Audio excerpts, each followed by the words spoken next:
saya sholat tahajud itu, waktu saya ruku ini ya. Di belakang saya ini, Di belakang. nampakkan lagi tuh. Dia nunjuk ke belakang. Baju putih juga, Baju putih. berkilau segala macam. Nah, sampai dia tahu baju putih, tapi di belakang. Coba.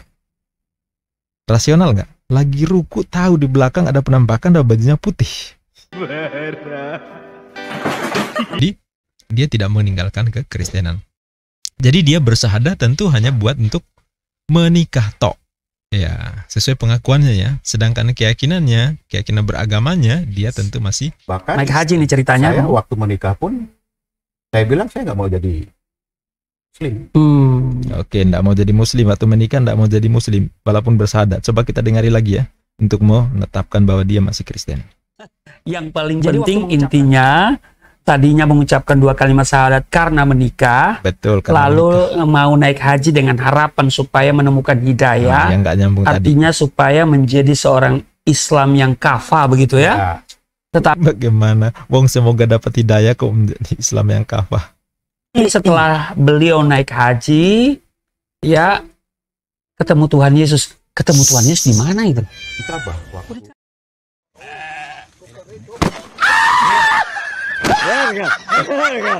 Kita tidak menemukan dokumentasi yang memastikan wajah Yesus seperti ini. Karena di zaman itu belum ada kamera apapun yang mengatakan melihat Yesus. Memastikan bahwa itu Yesus. Semuanya 100% ngibul.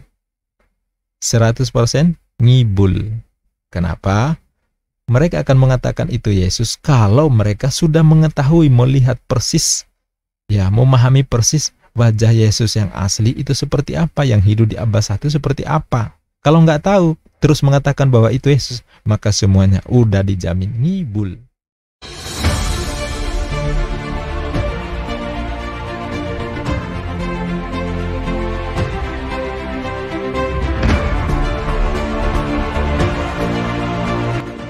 How you do that? I'm going to give you 5 words in the English language. They have to be all at the same time. Surrender, submission, obedience, sincerity, and peace. Do you want those things in your life? Yes, sir. I do too. Be in peace with it. This word in Arabic is one. Takes 5 words in English. You know what the word is in Arabic? Islam. Islam. Really? That's the word.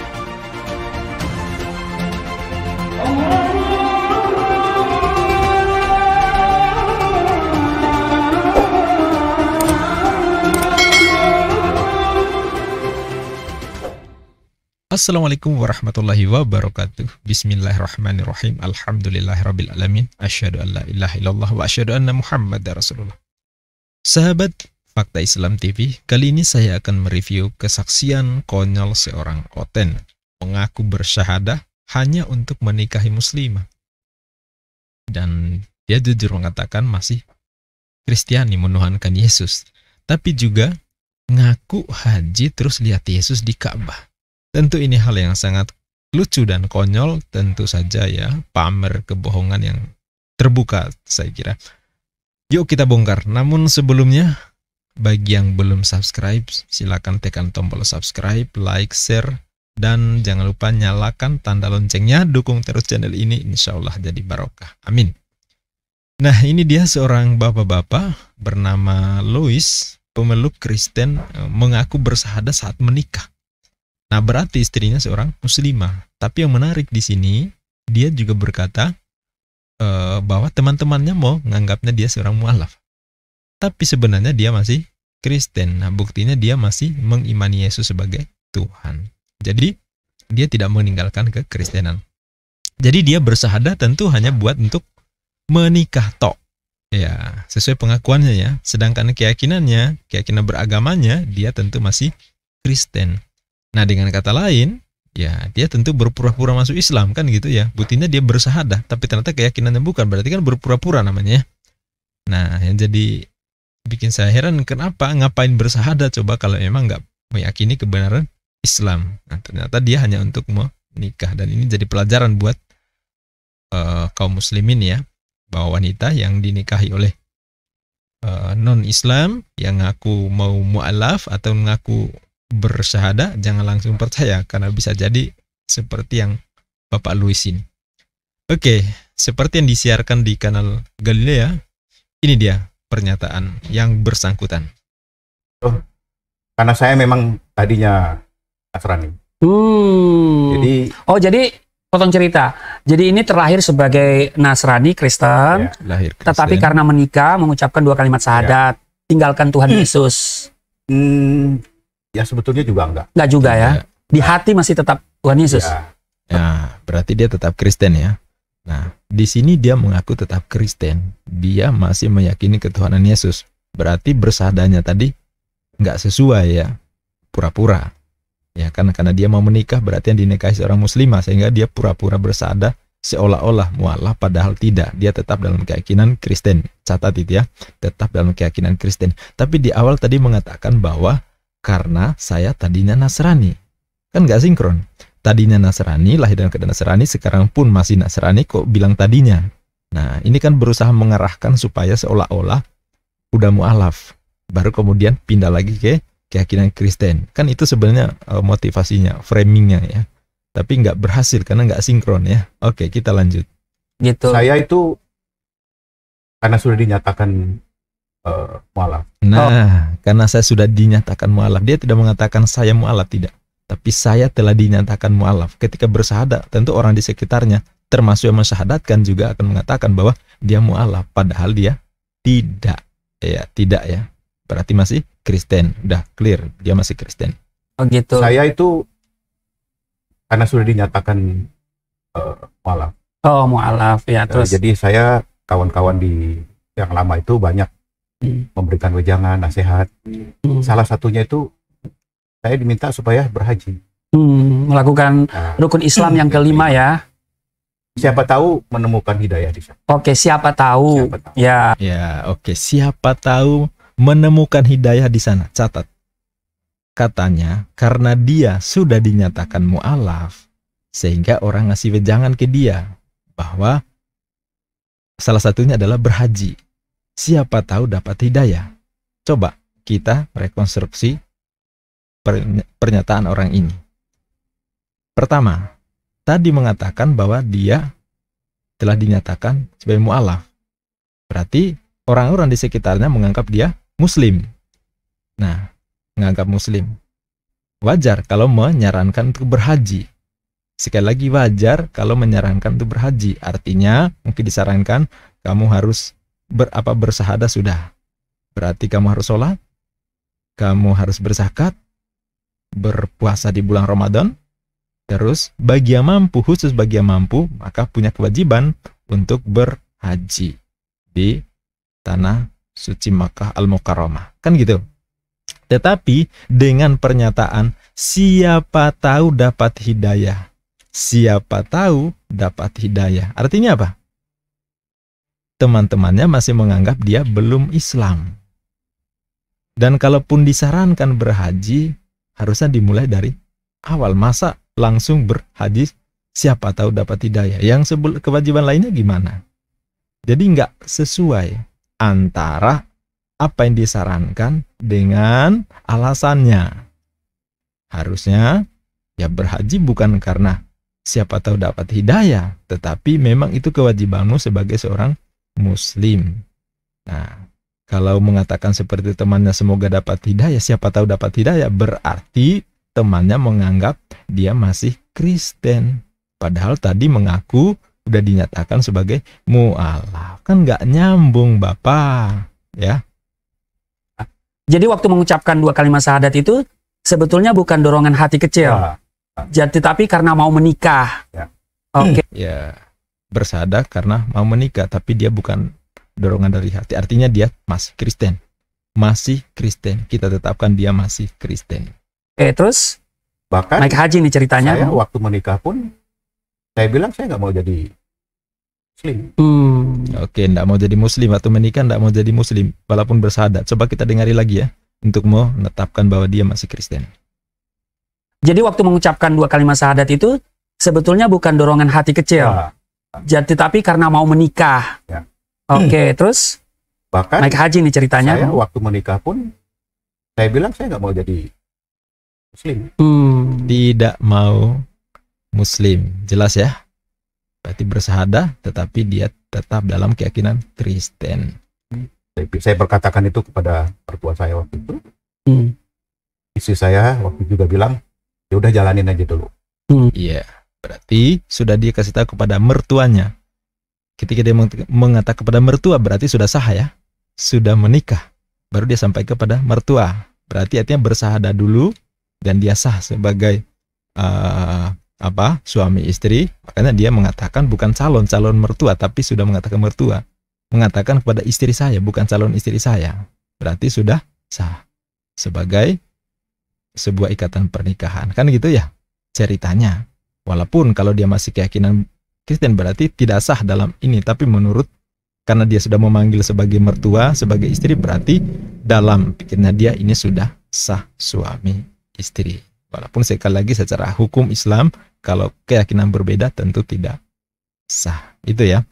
Jadi artinya istrinya, mertuanya tahu dia masih Kristen karena dia mengaku tadi tidak mau masuk Islam. Clear, dia masih Kristen, masih Nasrani. Tuhannya adalah Yesus seperti yang diimaninya. Oke, coba kita dengarkan selanjutnya apa yang terjadi dengan keyakinannya yang masih Kristen ini. Tapi seolah-olah orang lain menganggapnya pada dia seorang Muslim. Oke. Dan ternyata itu terjadi. Waktu 96 naik haji ya bertemu Tuhan Yesus di Ka'bah. Waduh. Kan? Bertemu Tuhan Yesus di Ka'bah ini luar biasa nih. Iya, Pak. Betul. Luar biasa ngaco. Apa kita mau perpanjang lebar? Apa kita nggak usah perpanjang lebar nih? Harus perpanjang lebar biar kita makin terhibur. Kelucuan ini jangan sampai berhenti di sini, Pak. Ya, saya sangat menyukai kelucuan ini. Semakin menunjukkan bahwa seperti inilah kelakuan mereka, sahabat. Masya Allah. Ya, yang paling penting intinya tadinya mengucapkan 2 kalimat syahadat karena menikah. Betul. Lalu mau naik haji dengan harapan supaya menemukan hidayah. Yang nggak nyambung artinya tadi. Supaya menjadi seorang Islam yang kafah begitu ya. Tetapi bagaimana? Wong semoga dapat hidayah kok menjadi Islam yang kafah. Setelah beliau naik haji, ya ketemu Tuhan Yesus. Ketemu Tuhan Yesus di mana itu? Di Ka'bah. Di Ka'bah. Melakukan. Ketemu Tuhan Yesus di Ka'bah katanya. Sebentar, biar makin lucu kita ulang ya. Tapi setelah beliau naik haji, ya ketemu Tuhan Yesus. Ketemu Tuhan Yesus di mana itu? Di Ka'bah. Di Ka'bah. Melakukan tawaf. Tawaf. Oke. Nah, jadi ini lucu ya. Jadi presenternya ini, ya yang punya channel ini, dia sudah mendapat cerita seperti itu, baru dia bertanya, ketemunya di mana? Padahal dia sudah tahu. Artinya ini kan sebuah framing ya. Dia bertanya bukan nggak tahu, sudah diarahkan supaya mengatakan begini dan begini. Nah, nggak percaya? Coba simak lagi ya.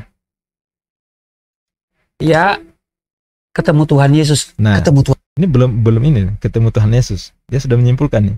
Di Ka'bah ketemu Tuhan Yesus. Kafah begitu ya.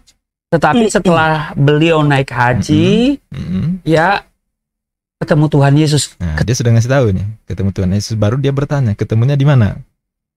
Ketemu Tuhan Yesus di mana itu?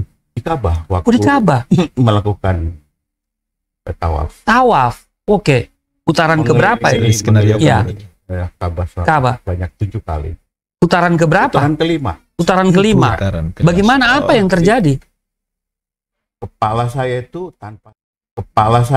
tanpa sadar menoleh ke Ka'bah. Ke atas. Nah, perhatikan sahabat. Ya, menoleh ke atas. Sebenarnya menoleh itu setahu saya bukan ke atas, tapi ke kiri, ke kanan, ke belakang ya. Ke atas itu bukan menoleh, tetapi tengadah atau mendongak. Ya, posisinya perhatikan ini tinggi sekali berarti ya. Posisi begini dia menengadah seperti ini, berarti harusnya dia posisinya di kaki Ka'bah. Posisinya. Ya, karena tinggi Ka'bah itu 14 meter, sahabat. 14 meter. Dia begini berarti posisinya bukan dari kejauhan. Ya, bukan dari jauh, tetapi persis ini di kakinya, makanya menolehnya seperti vertikal seperti ini ya. Tapi apa yang terjadi? Kita dengarin berikutnya. Karena Ka'bah itu kan tinggi. Ya, tinggi 14 meter. Ada dorongan yang kuat, saya juga nggak tahu. Padahal waktu manasik haji itu kan diajarkan supaya pada waktu tawaf itu Fokus aja ke depan. mata kita hanya fokus ke orang di depan. Iya. Kaki kiri kita ikut kaki kiri melangkah, kanan ikut. Jadi mengikuti dan jangan melihat ke kiri ke kanan, lihat di kaki orang depan. Karena dorongannya kan begitu kuat ya. Waktu itu 2.500.000 jamaah. 96, oke. Terus? Jadi saya mematuhi itu. Putaran 1, putaran 2, putaran ketiga, putaran 4, tiba-tiba di putaran kelima. Nah, tengadah. Kepala saya lihat ke Ka'bah. Itu secara tidak sengaja. Seperti ini, sahabat. Seperti tengadah gini ya, pusnya lihat ke Ka'bah. Harusnya dia berada di kakinya nih, kaki Ka'bah kalau memang posisinya seperti itu. Tidak sengaja. Dan itu luar biasa. Ya karena saya memang tadinya Nasrani, jadi saya tahu. Iya. Nah, ini diulang lagi. Karena saya tadinya Nasrani. Jadi tadi dia mengaku jelas kok tidak mau masuk Islam. Sudah disampaikan ke istrinya, ke mertuanya, dia tidak mau masuk Islam. Berarti dia dalam keadaan Kristen. Nah, sekarang diulang lagi dia mengatakan, karena saya tadinya Nasrani jadi saya tahu. Ayo. Sangat nggak nyambung, skenarionya nggak canggih Pak.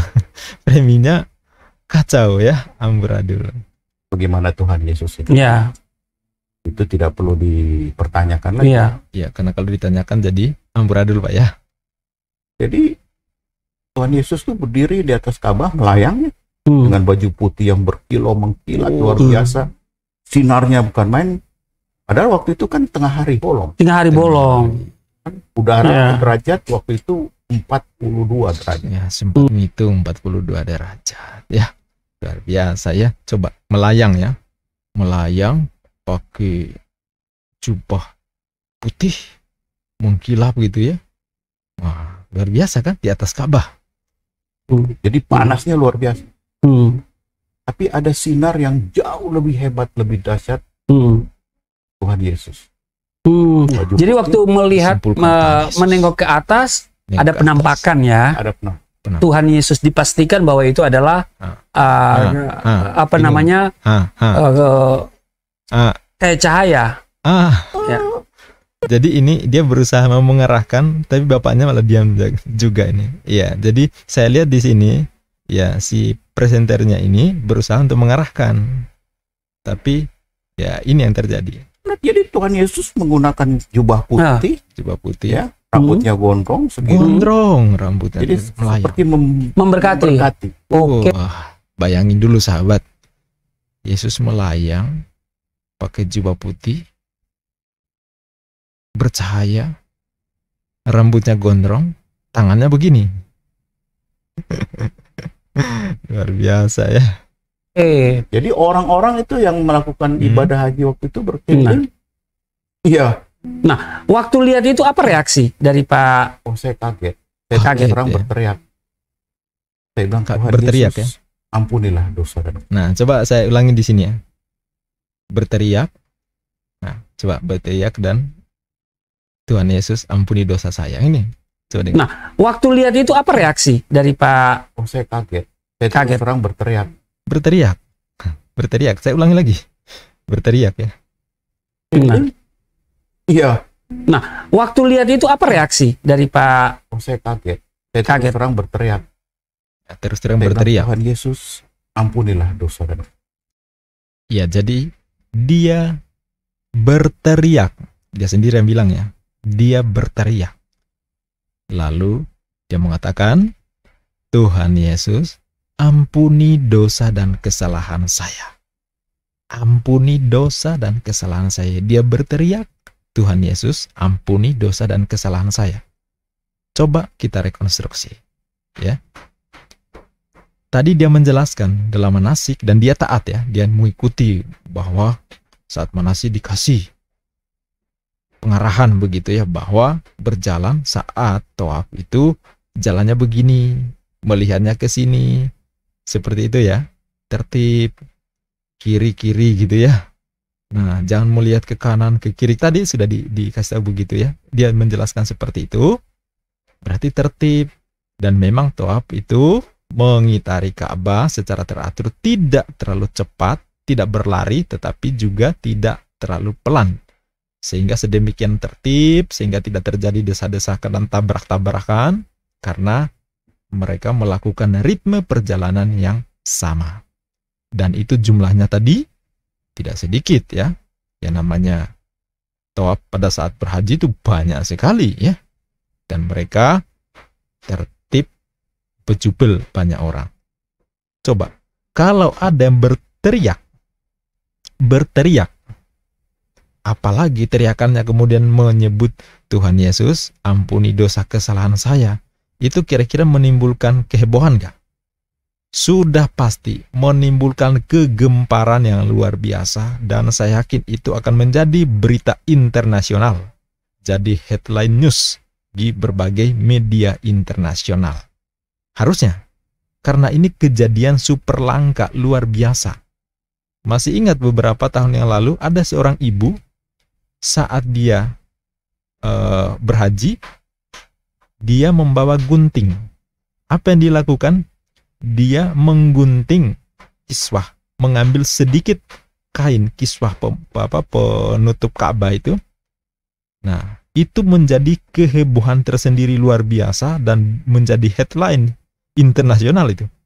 Seorang wanita Indonesia memotong, ya, menggunting kain, dan itu sempat ditahan oleh aparat.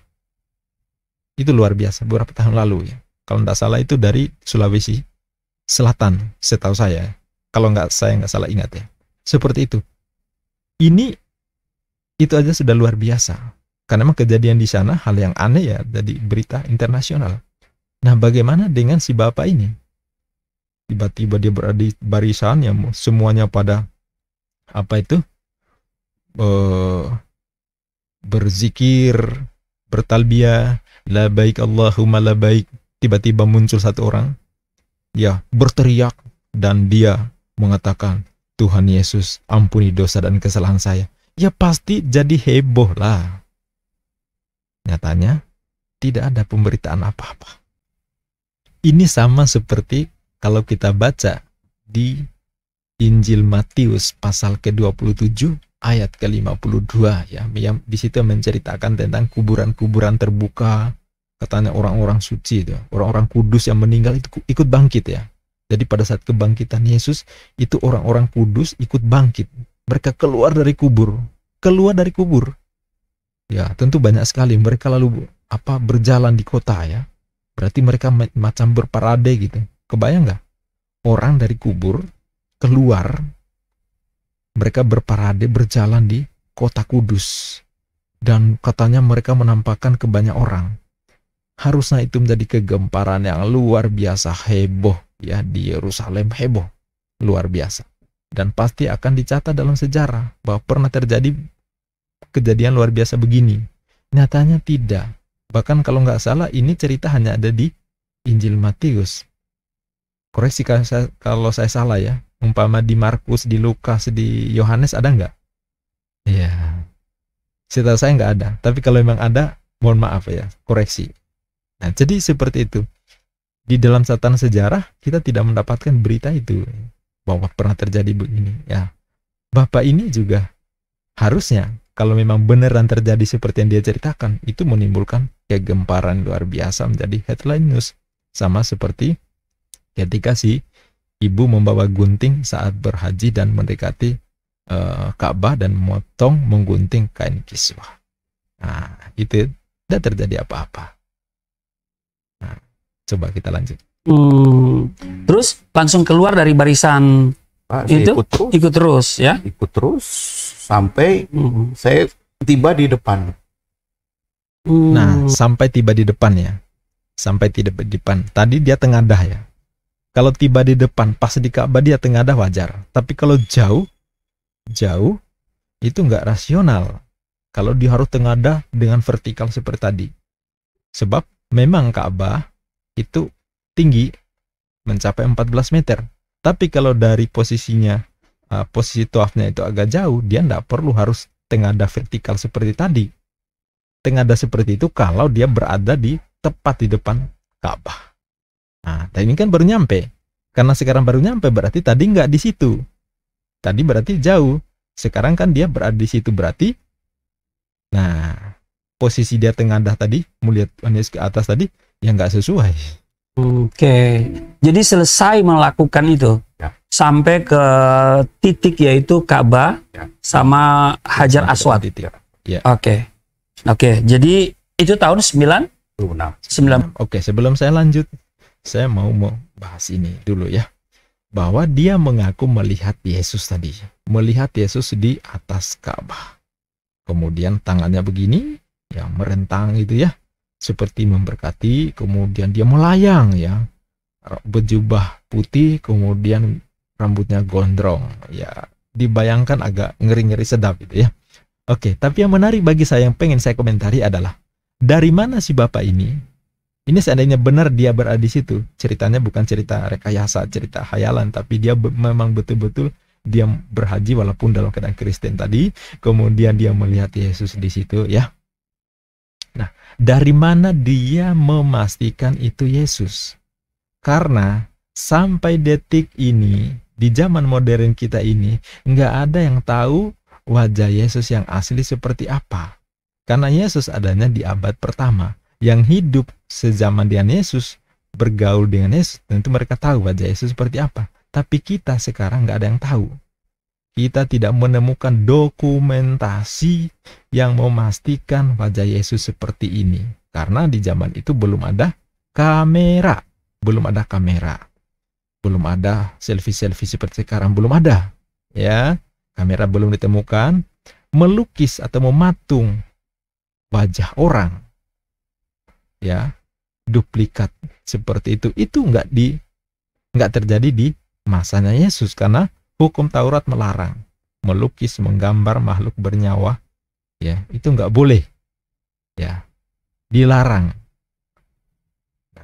Karena dilarang, maka tidak ada pendokumentasian wajah Yesus seperti apa, seperti itu, karena hukum Taurat melarang itu. Yesus tunduk pada hukum Taurat.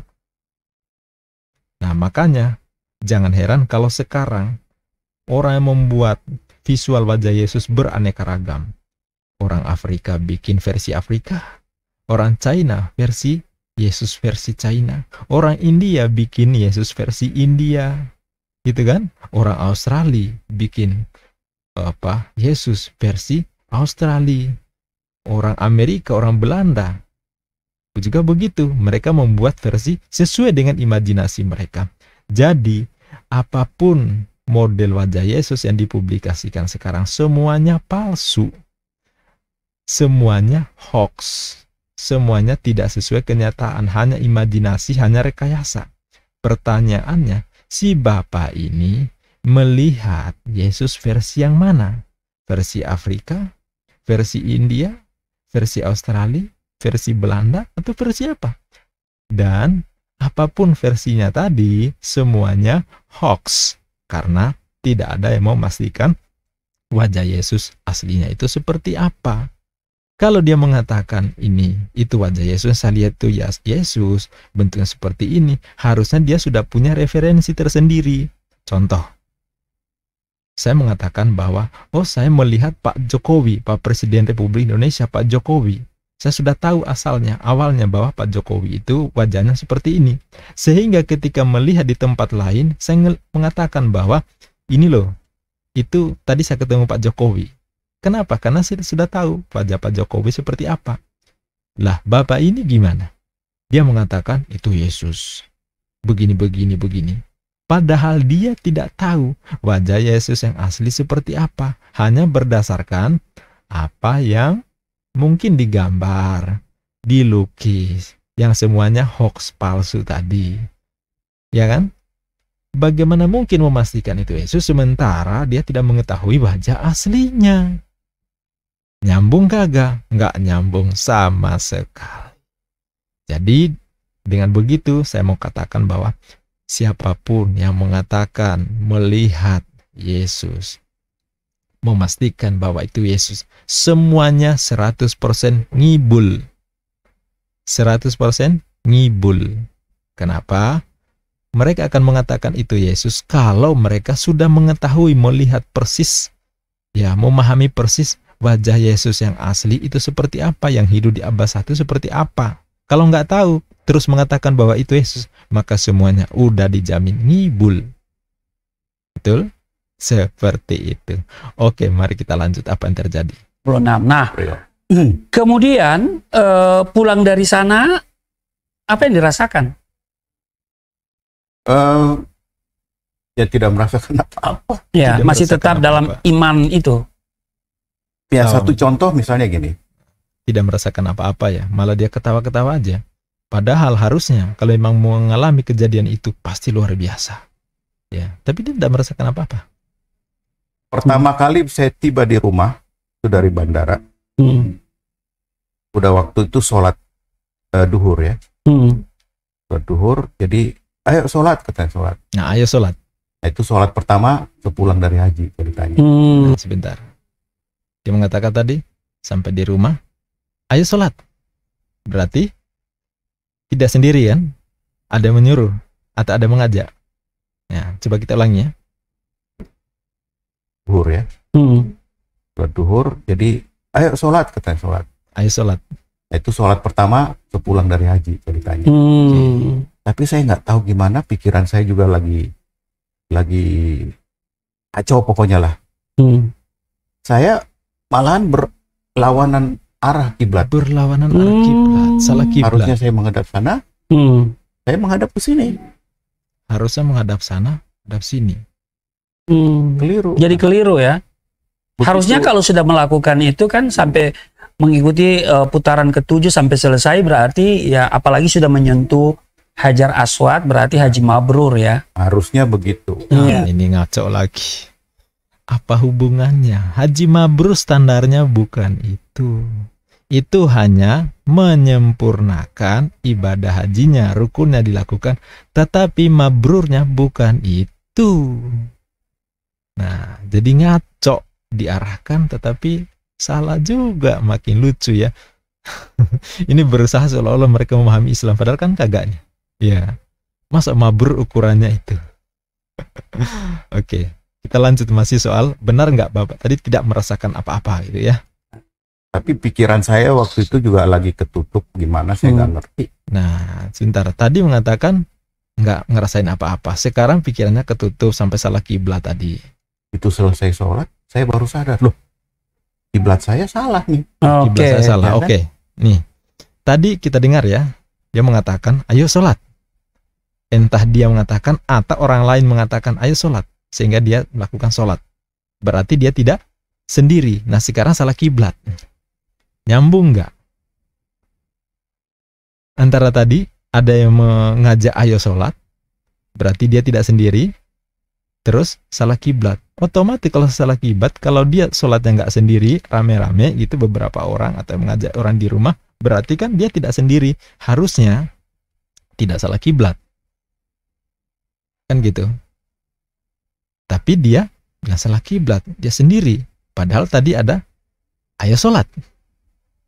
Sudah nggak nyambung. Kemudian tadi mengatakan bahwa tidak merasakan apa-apa setelah bertemu Yesus di ini pulang dari haji. Tidak merasakan apa-apa, malah ketawa-ketawa. Tapi ini barusan dia bilang bingung ya. Ya, sampai salah kiblat. Seperti itu. Nggak nyambung. Oke, lanjut. Nah, akhirnya saya bilang, udah biarin aja lah, salah mau apa juga. Saya nggak ulangin. Oke, jadi pulang dari sana sholatnya keliru kiblatnya ya. Nah, terus selanjutnya sampai tahun berapa itu? Kemudian kembali kepada Tuhan Yesus. Jadi saya Kembali kepada Tuhan Yesus, ngawur nih. beberapa kali mengalami pertemuan dengan Tuhan Yesus. Pernah saya udah haji nih, saya datengin Ustadz ke rumah saya, terus dia bilang, coba tahajud. Coba Udah pernah tahajud. tahajud belum? Saya bilang, nggak, belum. Ayo tahajud. Itu waktu itu tahun 2000 lah, 2002 kali ya. Iya. 2002. Jadi dia berhaji tahun 96. Kemudian 2002. Berarti apa? Sekitar 6 tahunan ya. Sekitar 6 tahunan itu ya. Seperti itu. Jauh sekali. Ya. Terus tadi ada pernyataan kembali ke Tuhan Yesus tadi. Ini berusaha mengarahkan bahwa seolah-olah ini mu'alaf. Padahal dia jelas dari awal sudah menegaskan bahwa dia tidak masuk Islam. Kenapa selalu diarahkan bahwa kembali, tadinya. Nah ini berarti si yang wawancara ini berusaha untuk melakukan framing sebenarnya. Tetapi gagal, amburadul dengan ceritanya si bapak ini malah jadinya lucu gitu ya. Seperti itu. Saya tahajud, apa yang terjadi waktu saya sholat tahajud itu, waktu saya ruku, ini di belakang saya nih, nampakkan lagi Tuhan Yesus. Nah, coba. Ini kelucuan luar biasa lagi. Nah, kita sambil rekonstruksi nih. Coba dengar sekali lagi ya. Iya. Saya tahajud. Apa yang terjadi waktu saya sholat tahajud itu, waktu saya ruku, ini di belakang saya nih, nampakkan lagi Tuhan Yesus. Oh. Baju putih juga, mengkilat. Saya berteriak. Oke. Masya Allah, luar biasa ya. Coba. Ruku itu kan posisinya posisi tangan di lutut ya. Orang Muslim, kalau ruku itu posisi tangan itu di lutut, sedangkan mata pandangan di arah sujud. Gitu ya. Jadi membentuk posisi tubuh itu 90 derajat. Ya. Berdiri 90 derajat, membungkuk gitu ya. Tangan di lutut, kemudian mata di posisi tempat sujud. Kan gitu. Tapi apa yang dia bilang ini? Di belakang penampakan Tuhan Yesus bersinar segala macam tadi. Coba dipikir. Dia dalam posisi ruku. Mana tahu di belakang ada penampakan. Apa matanya, apa di di belakangnya ya, di bokongnya apa ada mata? Sampai dia tahu di belakangnya ada penampakan nih. Berkilau-kilau nih, bercahaya nih. Gitu. Kan dia posisinya ruku. Luar biasa. Jadi aduh, skenarionya amburadul ya. Lain kali mungkin baca skrip kali ya, seperti di channelnya Ucup Manuk Bulus ya. Ya walaupun lucu, walaupun kocak, tetapi ya dengan tidak dibuat skrip, hanya berdasarkan mungkin skenario yang dihafal, jadinya ya gini. Dan lagi ruku, mata otomatis ada tempat sujud, tapi di belakang tahu ada penampakan. Di belakang loh, bukan di depan, di belakang. Coba kita dengar lagi. Saya sholat tahajud itu, waktu saya ruku ini ya. Di belakang saya nih, di belakang nampakkan lagi dia nunjuk ke belakang. Baju putih juga, mengkilat, berkilau segala macam. Nah, sampai dia tahu baju putih, tapi di belakang. Coba rasional nggak? Lagi ruku tahu di belakang ada penampakan dan bajunya putih.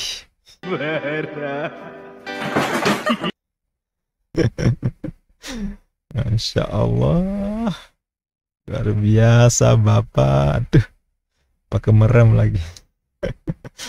Masya Allah. Saya berteriak. Saya oh Tuhan Yesus. Nah, Tuhan Yesus. Pada sholat saya nggak tahu harus berbuat apa. Saya berteriak minta ampun Pak. Hanya istri saya, ibu saya waktu itu masih hidup. Anak saya dua-duanya juga bangun. Ya. Kita sudah dapat poinnya ya.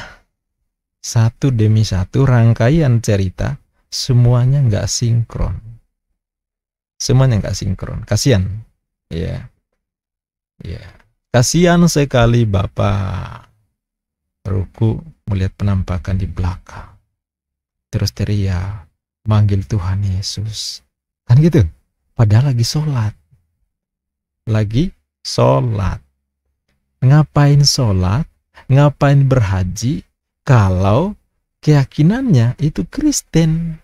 Masa iya ada orang melakukan seperti ini, keyakinan Kristen, tapi dia sholat? Lain kalau misalnya ada orang yang pengen masuk Islam, dia sudah yakin Islam itu benar, baru dia mulai latihan sholat, sehingga kemudian mu'alaf. Itu sering cerita. Tapi dia ini kan beda. Dia beda, dia tidak meyakini Islam. Nah, saya menjelaskan soal berhaji ya, soal naik haji. Saya, karena dia menyebut di tahun berhaji di tahun 96, saya mencoba mencari informasi tentang berhaji di tahun 1996. Waktu itu ternyata masih di zaman Pak Harto. Masih di zaman Pak Harto, kan Pak Harto lengser itu tahun 1908, Mei 1998. Sedangkan dia berhaji tahun 1996. Ya, berarti 2 tahun sebelum Soeharto lengser. Nah, saat itu informasi tentang ongkos naik haji itu berdasarkan keputusan Presiden 31 Agustus 1995. Jadi setahun sebelumnya sudah ditetapkan untuk tahun depan. Ya, ongkos naik haji itu 7.290.000. 7.290.000 saat itu tahun 96. Tapi jangan lupa di zaman itu nilai 1 US dollar itu sama dengan 2.342 rupiah. 1 dolar 2.342 rupiah. Sekarang nilainya sudah 1 dolar itu sekitar 15.000 rupiah. Ayo, naiknya berapa coba? Kayaknya lebih 5 kali lipat. Ya. Jadi waktu itu biaya 7,2 juta di tahun 96 itu sebanding ya dengan sekarang sekitar 40 jutaan ya. Dengan kayaknya mau naik lagi ya. Ya, informasi dari Kementerian Agama itu. Nah, jadi sekarang sekitar 40 jutaan, terus 40 juta atau 50 juta ya. Terus untuk ONH plus itu sekitar 150 juta, 151 juta, kurang lebih seperti itu ya.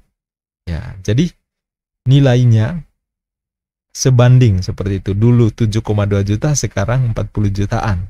Ya, coba dinalar, sahabat ya. Coba dinalar. Dia, si Louis ini agamanya Kristen. Dia tidak percaya Islam. Coba, ngapain capek-capek belajar manasik haji? Panas-panas berhaji dia sebut tadi. Sampai 42 derajat. Nah, suhu di Tanah Suci, itu panas-panasnya itu bisa mencapai 46 derajat loh. Iya. Cuma ya memang kalau di Masjidil Haram, saat tawaf itu jelas dingin ya. Di sana dingin. Kecuali di luar ya. Tapi kalau di dalam lingkungan Masjidil Haram, dingin ya, adem ya. Nah, coba panas berbulan-bulan di sana, jauh dari keluarga, mengeluarkan biaya yang setara dengan sekarang 40 jutaan. Itu belum lagi kebutuhan harian lainnya loh ya. Itu baru ONH, belum lagi yang lain ya. Bisa jadi bisa ngabisin 60-70 jutaan seperti itu ya. Terus melakukan ibadah yang tidak diyakininya. Dia tetap Kristen loh, dia nggak mau masuk Islam loh. Berhaji ngapain coba? Iya kan? Nggak masuk akal. Orang melakukan sesuatu yang luar biasa sementara dia tidak meyakini itu hal yang benar. Rasional, ya. Yang diimani sebagai Tuhan siapa? Yesus.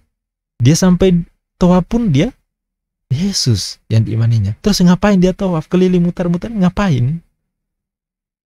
Ngapain coba kalau memang? Makanya saya nggak percaya sama sekali bahwa dia melakukan hal itu. Karena nggak sinkron. Ya. Dia ngaku berhaji. Tentu konsekuensinya melakukan itu tadi. Nah, masa iya mau gitu loh mengeluarkan puluhan juta, meninggalkan keluarga berbulan-bulan, kemudian berada di sana di tengah panas, ya, tinggal di tenda-tenda di kemah-kemah seperti itu, dan itu pun bukan begitu mendaftar langsung berangkat besok, enggak, bertahun-tahun. Sekarang aja sekitar 10 tahunan kali baru bisa berangkat ya, untuk reguler ya. Wong ONH plus aja bisa nunggu juga bertahun-tahun, apalagi yang reguler. Kan gitu, coba. Dia tidak mengimani itu, dia membayar puluhan juta, dia menunggu bertahun-tahun, terus dia berbulan-bulan di sana. Coba, dia tidak meyakini Islam, ngapain? Mau nggak dilakukan? Logikanya sih enggak. Atau gini deh, saya kasih gambarannya. Saya kasih gambaran gini. Misal nih, ada nih muslim tak meyakini kepercayaan Kristen. Katolik, enggak. Terus disaranin beribadah, melakukan ritual keagamaan lain, misalnya di Vatikan itu ya 2 bulan di sana. Kira-kira mau nggak? Muslim tapi mau melakukan ritual di Vatikan, mau nggak? Pasti nggak mau. Jangankan bayar sendiri, dibayar miliaran pun nggak mau. Kenapa? Karena nggak mungkin melakukan hal yang bertentangan dengan iman kita, gitu ya. Walaupun ibadahnya full AC, semuanya serba enak, semuanya dijamin, tetap nggak mau, ya kan? Lah ini masa mosok ya, ada Kristen menyembah Yesus, menolak ajaran Islam, tak percaya Islam, nggak mau masuk Islam, terus berhaji dengan konsekuensinya luar biasa tadi. Secara logik yo pasti nggak mau, nggak mungkin melakukan sekonyol itu, ya kan? Kalau begitu kesaksian si Louis ini apa? Nah, Anda tentu udah tahu ya. Ya sudah biasa ya kita ya. Kan dia bukan sendiri ya, udah sering ya, sering di kanalnya Ucuk Manuk Bulus yang artis-artis yang itu diskenariokan itu ya. Seolah-olah mereka murtadin padahal bukan kan? Ya, Anda sudah tahu lah ya. Sama aja dengan kesaksian si istri si Meme Kece itu di kanal Ucuk Manuk Bulus itu ya.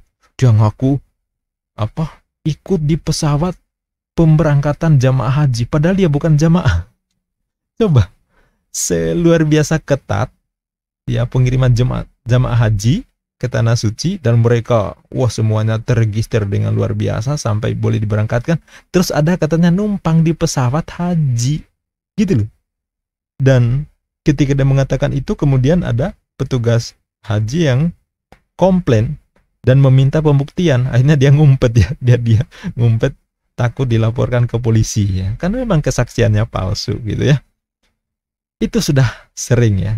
Jadi ya oke, biar meramaikan dunia jagat per YouTubean, biar kontennya menarik untuk ditengok ya. Bahkan mungkin direview beberapa orang yang Kristen yang memuji, wah luar biasa ini, kembali kepada Yesus ya kan gitu ya. Padahal dia sudah ngaku-ngaku jelas kok bahwa dia tidak mau masuk Islam. Terus katanya kembali mengikuti Yesus. Itu apaan? Itu sahabat ya, mudah-mudahan ini menjadi pelajaran ya. Ya anggap aja itu hiburan. Tetapi kita juga sikapi bahwa pengakuan-pengakuan seperti ini membawa Islam, mau ngatasnamakan ibadah Muslim, ibadah haji seperti itu, saya mau menyikapinya seperti itu. Entah dia benar atau salah itu urusannya dia, tapi saya meyakini bahwa ceritanya itu tidak lebih hanya ya sudah tahu ya seperti apa, karena tidak sinkron. Mosok lagi ruku, dia tahu di belakang ada penampakan pakai baju putih. Emangnya ruku, emangnya di bokong ada mata gitu ya. Seperti itu sudah ngaco. Dia ngaku katanya tadinya Nasrani, padahal dia mengaku juga tidak masuk Islam, tidak mau masuk Islam. Kan nggak nyambung. Itu saja sudah ya ngaco lah ya. Tapi ya itulah kebiasaan tetangga kita ya. Mereka suka banget bikin cerita-cerita seperti itu buat rame. Tapi alhamdulillah banyak yang meyakini bahwa cerita-cerita seperti itu tidak lebih hanya bualan, termasuk saya ya, tidak meyakini apa yang dia katakan. Itu hak saya. Itu saja sahabat, mudah-mudahan memberikan pencerahan. Bagi yang belum subscribe, silakan tekan tombol subscribe, share juga sahabat, tanda loncengnya diaktifkan, dan komentar yang positif, komentar yang beradab tentunya ya. Semoga memberikan pencerahan buat kita semua. Dukung terus channel ini, mari kita bentengi, mari kita hadang anasir-anasir penyesatan dan pemurtadan yang gentayangan di sekitar kita. Billahi taufik wal hidayah. Wassalamualaikum warahmatullahi wabarakatuh.